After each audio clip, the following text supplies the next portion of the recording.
तो मित्रों, आज हम बात करेंगे मन के बारे में कि मन व्यक्ति को कैसे कैसे भ्रमित करता है। इस पे संत कबीर साहब कहते हैं, मन के हारे हार है, मन के जीते जीत। दोस्तों, जिसने मन को जीत लिया वही शहंशाह है। दोस्तों, सारी लड़ाइयाँ हैं दोस्तों, वो अपने मन से ही लड़नी है और मन को जीतना ही सब कुछ जीतना हो जाता है। जो हमारी इंद्रियों का स्वभाव है दोस्तों, वो सब बाहर की ओर है। सारी इंद्रियां हमारी बाहर की ओर दौड़ रही हैं। आँखें सारी चीज़ें बाहर की चीज़ देख रही हैं, बाजार की चीज़ें देख रही हैं। नाक कुछ सूंघ रही है, वो बाहर की चीज़ों को सूंघ रही है, अच्छे अच्छे पकवान, अच्छी अच्छी सुगंधें ले रही है। जिह्वा अपनी पकवान अच्छे खाने की सोच रहे हैं, कान उल्टी सीधी चीज़ें सुन रहे हैं। मतलब हमारी इंद्रियां सब बाहर मुखी होके दोस्तों, इसलिए हम सभी लोग सुख और शांति से नहीं रह पा रहे। सबके जीवन में कुछ ना कुछ कष्ट लगे हुए हैं, संकट हैं दोस्तों। जब हमारी इंद्रियां अंतर्मुखी हो जाती हैं दोस्तों, तब व्यक्ति को सच्चा सुकून मिलता है दोस्तों। अन्यथा जीवन में दोस्तों खाली आए और खाली ही मर जाएंगे दोस्तों। तो क्यों ना हम अपने जीवन में अपने बारे में जाने कि मैं कौन हूँ, क्या हूँ, किस लिए धरती पे आया हूँ। अपने भीतर की खोज करें। अपने मन को अगर जीतना है दोस्तों, तो ध्यान ही एक ऐसा साधन है जिससे तुम मन को नियंत्रण कर सकते हैं। मन को जीत के मन को अपने अकॉर्डिंग चला सकते हैं दोस्तों। अभी हम लोग मन के अकॉर्डिंग चलते हैं, मन हमारे अकॉर्डिंग नहीं चलता। मन जो कहता है तुम वही काम करते हो।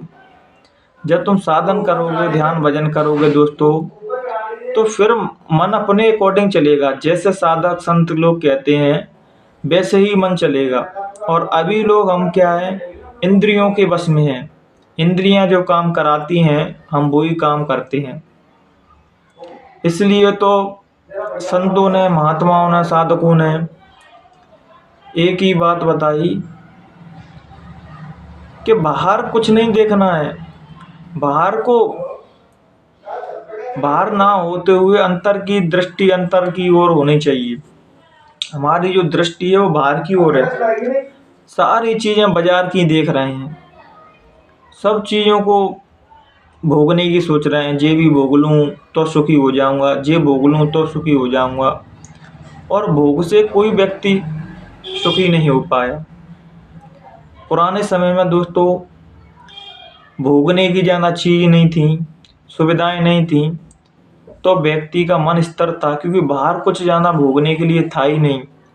आज दोस्तों हमारे मन को विचलित करने के लिए, हमारे मन को भ्रमित करने के लिए, हमारी साधना को खंडित करने के लिए बाहर समाज में इतनी चीज़ें सारी परोस दी गई हैं कि व्यक्ति एक से सुलझता है तो उन्हें दूसरी से उलझ जाता है मित्रों। इसलिए दोस्तों मन को जीतने की जो विद्या होती है वो कोई कामिल मुर्शिद, कोई गुरु ही हमें देते हैं, जिससे हम बाहर की ओर ना दौड़ते हुए अंतर की ओर दौड़ें। जब हम अंतर्मुखी होते हैं दोस्तों, तो हमारे जीवन में सुख शांति आती है, ठहराव आता है, मन की चंचलता हमारी धीरे धीरे कम होती है। सारा दोस्तों जो दुनिया, सभी लोग भ्रम में पड़े हुए हैं दोस्तों, जो मन की नादानी की वजह से हैं। क्योंकि मन पता नहीं क्या क्या सोचता है, एक सेकंड में यहाँ है, दूसरे सेकंड में वहाँ है। जब हम ध्यान करते हैं, मेडिटेशन करते हैं, तो हमारा धीरे धीरे स्टेप बाय स्टेप हमारा मन धीरे धीरे एकाग्रित होने लगता है।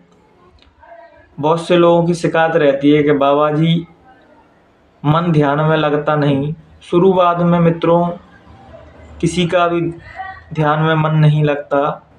जब धीरे धीरे हम अभ्यास करते हैं तो हमारा मन धीरे धीरे नियंत्रण में होने लगता है। शुरुआत में तो मन बार बार भागेगा कि चलो मोबाइल चला लेता हूँ, चलो टीवी देख लेता हूँ, चलो मार्केट में घूमे आता हूँ। जब धीरे धीरे दोस्तों, वो कहते नहीं, करत करत अभ्यास जड़ मत होए सजान, रस्सी आवत डात है सिल पर डार निशान। अभ्यास करने से दोस्तों जो कुएं की रस्सी होती है उस पर भी निशान पड़ जाते हैं, पत्थर पर भी निशान पड़ जाते हैं। इसी प्रकार जब हम नियमित रूप से पहले 5 मिनट ध्यान करें, फिर धीरे धीरे जब 5 मिनट हमारा सधने लगे, हमें रुचि आने लगे, उसमें आनंद आने लगे, तो धीरे से हम 10 मिनट समय बढ़ाएं, फिर 15 मिनट बढ़ाएं, ऐसे स्टेप बाय स्टेप बढ़ाएं दोस्तों। और एक समय वो भी आएगा दोस्तों कि 1 घंटा आपको ध्यान में हो जाया करेगा और आपको पता ही नहीं चला करेगा। समझ जाना दोस्तों, जिस दिन आपका ध्यान 1 घंटा सधने लगा, फिर दोस्तों आप जो भी काम करें, जिस भी फील्ड में हो, फिर आप देखना कि आपके अंदर कितने पॉजिटिविटी आ गई है, कितने हर काम को करने की शक्ति आ गई है, और अपने मन को अपना कितना कंट्रोल किया है। ध्यान ही एक ऐसा रास्ता है जिस पे मन पे विजय प्राप्त कर सकते हैं। हम मन की चंचलता को रोक सकते हैं दोस्तों। लेकिन आज हम दोस्तों अपने भारत की संस्कृति को छोड़ के पश्चिम की संस्कृति को अपना रहे हैं दोस्तों। सारी चीज़ें हमारे भारत से निकल के गई हैं और हम विदेशियों की बातों से बहुत जल्दी प्रभावित हो जाते हैं। और हमारे भारत देश के ही संत महात्मा ऋषिगण हमें कोई बात बताते हैं, हम उसको नहीं मानते, क्यों कहते नहीं है घर का जोगी जोगना बाहर गाँव की सिद्ध। जो हमारे यहाँ के लोग रहते हैं हम उनकी बात नहीं सुनते, जो बाहर के देशों के आके कुछ कह जाएंगे हम उनसे ज़्यादा प्रभावित हो जाते हैं। हमारे ध्यान की पद्धति जिस संस्कृत पुरानी है, हमारी प्राचीन है बहुत। सभी ऋषि ने ध्यान में जाके समाधि लगाई। भविष्य भूत भविष्य देखने की शक्तियाँ सब हमारे अंदर हैं। जब हमारे अंदर सारी शक्तियाँ हैं दोस्तों, लेकिन हम उनको नहीं जानते, नहीं जानना चाह रहे हैं, तो आज का व्यक्ति आप देख रहे हो यंत्र की तरह हो गया है, एक रोबोट की तरह रह गया है। उसके अंदर ना कोई इमोशनल है, ना कोई फीलिंग है, ना वो दूसरे का दुख समझ रहा है, ना कुछ नहीं बचा। वो एक कहते नहीं यंत्र टाइप का हो गया, उसको किसी की नहीं पड़ी, केवल वो स्वार्थी इतना वो अपने बारे में सोचता है जब।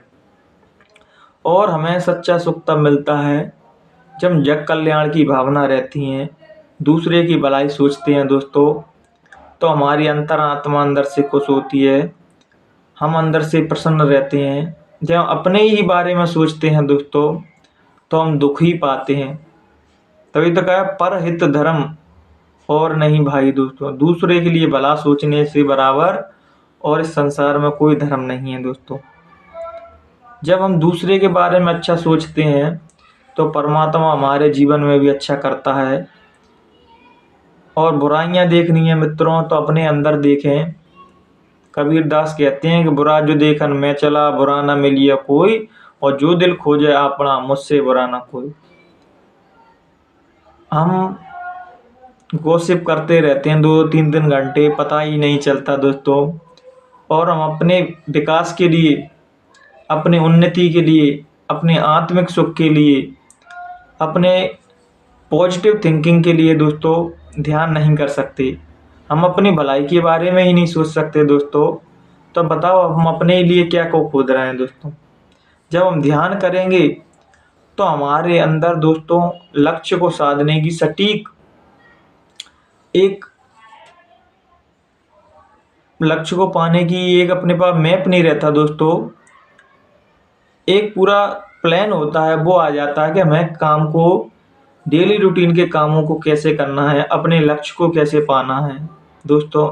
जब हमारा मन बस में हुआ तो हम सारे काम को बहुत अच्छे से कर सकते हैं, और मन ही बस में नहीं तो हम कुछ नहीं कर सकते दोस्तों।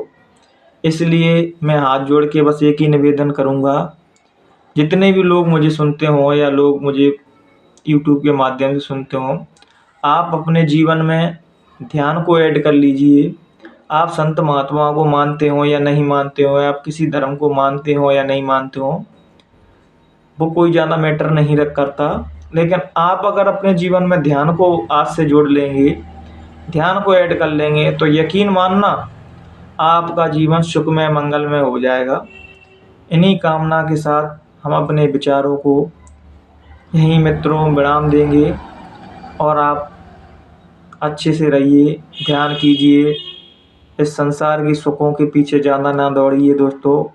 यहाँ सिकंदर भी रो रो के गया था, तो भला हम कैसे सुखी रह पाएंगे। इसलिए थोड़ा समय अपने आप को दीजिए और अपने चेतना को जानने की कोशिश करें। इन्हीं विचारों के साथ हम अपनी वाणी को यहीं विराम देंगे। अगर मुझसे कहने सुनने में किसी भी प्रकार की त्रुटि रह गई हो तो मित्रों अपना छोटा भाई, अपना बेटा समझ के मुझे माफ़ कर देना। जय गुरुदेव।